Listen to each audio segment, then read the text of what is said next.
Okay, in this video I'm going to talk you through the calculations that go with the experiment in which we determined the concentration of a solution of phosphoric acid. The first thing I'm going to do is talk you through what you did in the experiment. So you started off with a stock solution of phosphoric acid, and then you pipetted 25 centimetres cubed of that into a volumetric flask, which had a total volume of 250 centimetres cubed, which means that we diluted the solution by a factor of 10. Okay, going from 25 to 250, we are diluting it by 10 times.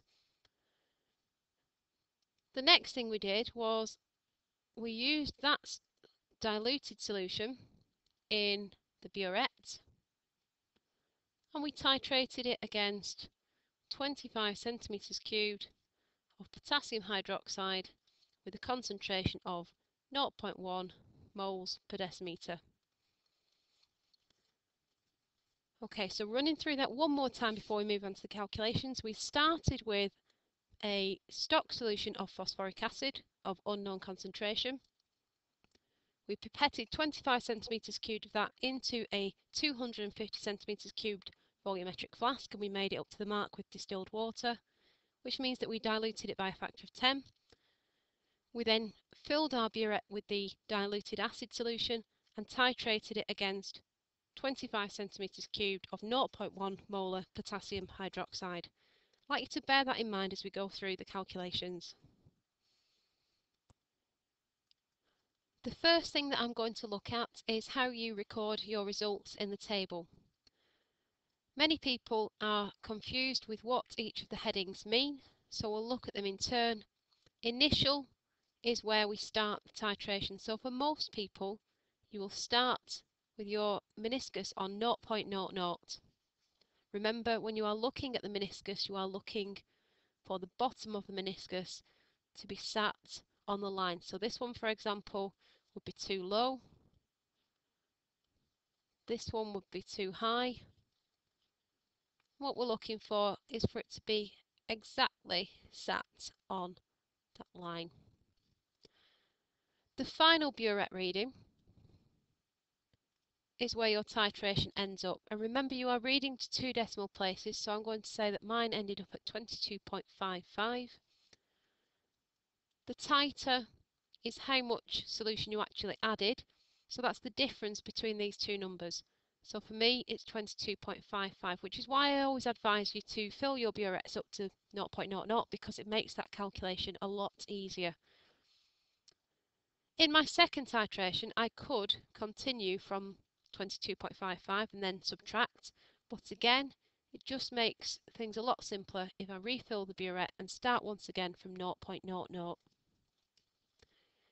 What you will usually find is that your trial is a little bit inaccurate and you may have missed the endpoint by a couple of drops. So you then go on to do some more accurate titrations in which you will add the solution very much more slowly, drop by drop, when you get close to the endpoint. And you might find, or will hopefully find, that your subsequent readings are slightly lower.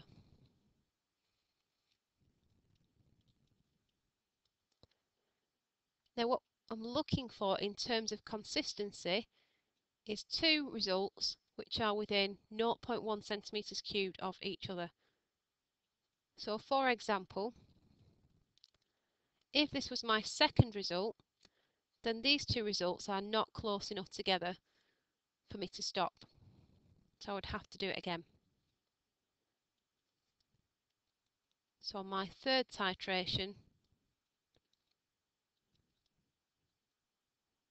let's say I got that result. Now this causes a slight problem for working out the average because these two results are not close enough together to be used in an average, but these two results are within 0.1 of each other, and so are these two results. However, if you just apply the rule that you always take the two closest titers, which in this case would be this one and this one, so results 1 and 3, And we're going to use those two to calculate the average. So we're going to add them together. And our average titer is always to one decimal place. So we're going with 22.4.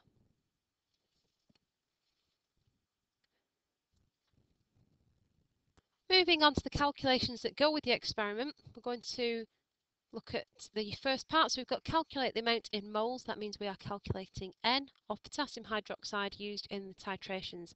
I can see that potassium hydroxide is a solution, which means that I'm going to be using N equals CV. If we go back to the diagram of the experiment and we look down here, we can see that the potassium hydroxide, the volume was 25 centimetres cubed and the concentration was 0.1. So if we look at the equation then, so we've got N equals concentration was 0.1, 25 centimetres cubed, but we need it in decimeters, so we have to divide it by 1,000, and that gives us 0.0025 moles. In the next step of the calculation, we are using the equation for the titration, which is here, to calculate the amount of moles, so that's N, in your mean titer. So if we look at what we are doing, we've just worked out the moles of potassium hydroxide. We know that that was 0.0025, and we want the number of moles over here. So we use the molar ratio, which we can see is 1 to 3. So we're going to divide by 3 to get the number of moles. So we're going to do 0.0025 divided by 3, and that gives us 0.00833. Remember, in chemistry we always go for a minimum of 3 significant figures. More is fine, but no less than 3 significant figures.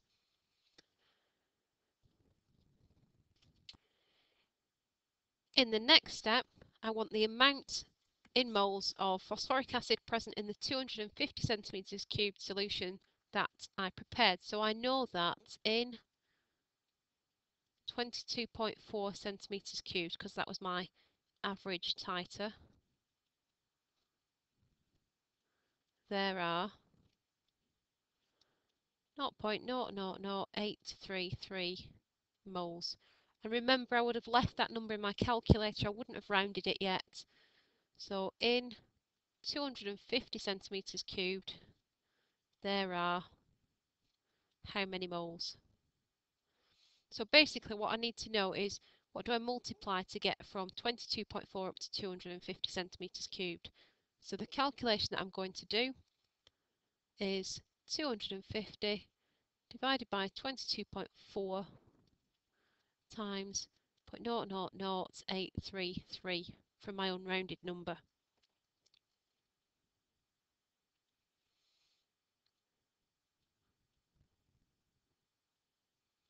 And that again gives me 0.00930.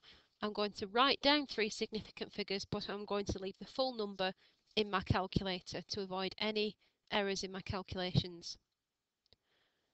The next thing then is to determine the concentration in moles of phosphoric acid present in the original undiluted solution of phosphoric acid. So there's going to be 2 parts to this calculation. In the first one, I'm thinking about the number of moles is 0.00930, that's from the question above. The volume is 250 centimetres cubed, so I'm going to write that as decimeters. And I want the concentration. So I'm going to do C equals N divided by V, which gives me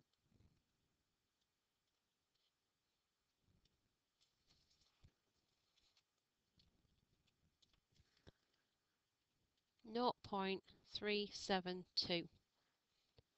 That's the concentration of the diluted solution. So let's just take a look back at that experiment. So if I'm saying the concentration here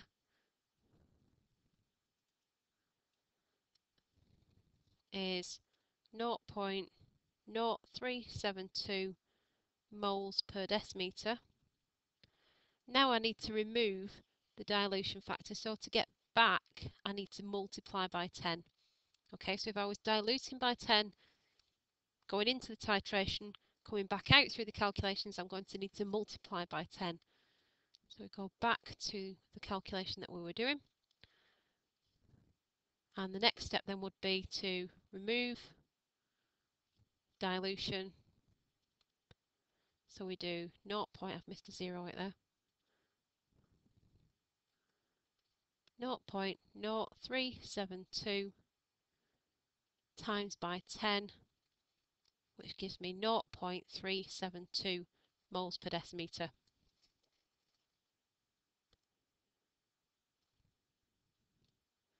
In part E, it's asking me to calculate the concentration in grams per decimetre. Remember, if you see grams, that directs you into the NMR calculation.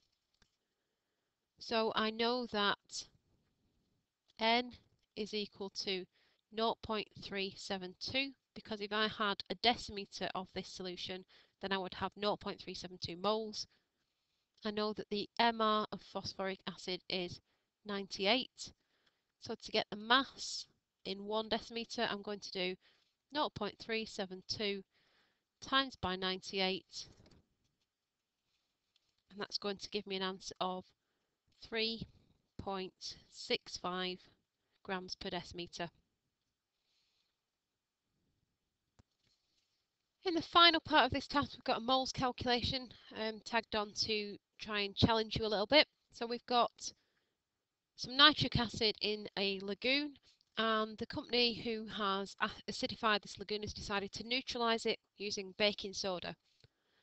So the lagoon's got a volume, so that is obviously V, of 4 times 10 to the 8 decimetres, and it's also got the concentration of the acid in the lake. So we know that we're going to be using N equals CV. So the concentration is 5 times 10 to the minus 5, and the volume is 4 times 10 to the 8, and that gives us a number of moles, which is 20,000. Okay, so we know that the ratio up here is 1 to 1. So the number of moles that we need is 20,000.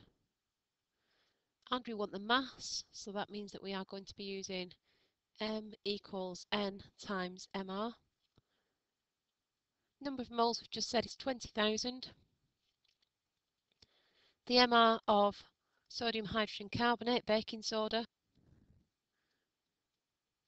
is 84. So we're going to multiply those two things together,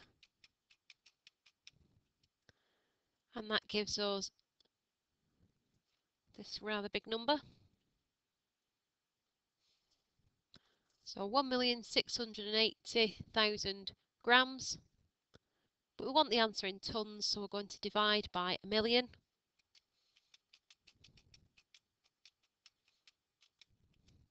Which gives us 1.68 tonnes.